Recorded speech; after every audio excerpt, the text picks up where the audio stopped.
مفيش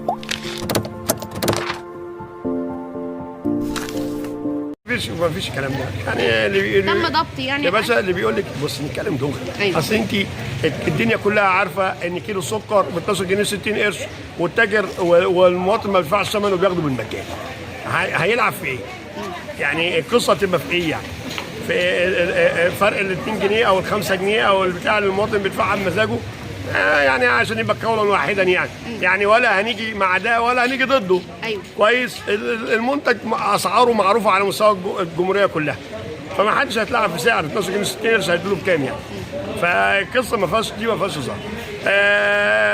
وتموين كل واحد ليه تموينه بياخده. قصه اللي انت بتقولي بقى كان في تلاعب وبتاع، دي قصه ثانيه الرقابه مسكتها، دي خارج منظومه الصرف التاجر مع المواطن. دي قصه مخازن، قصه بعيده عن المواطن النهائي.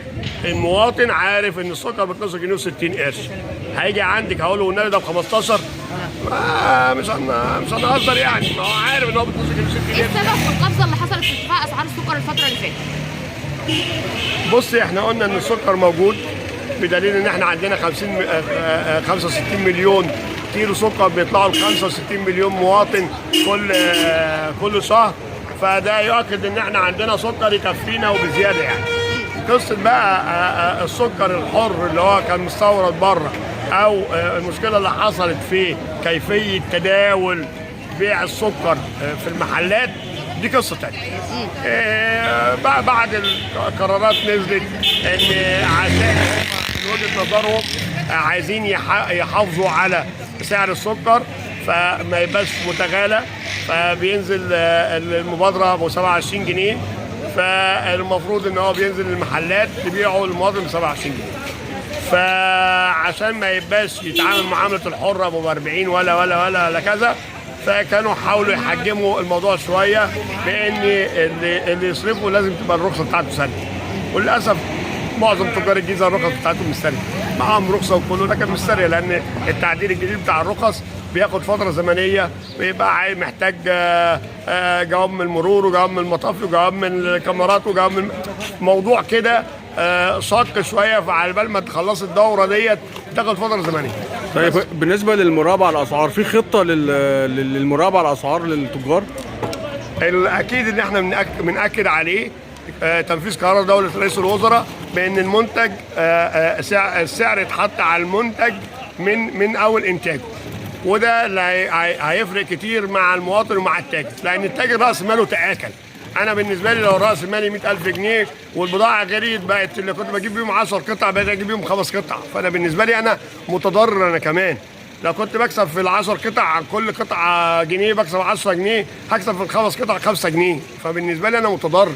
كويس. راس المال تاكل، خلى المحل بدل ما كان مليان البضاعه فيه بقت كذا يعني، فكلنا بنهدف ان الاسعار لازم تقل يعني.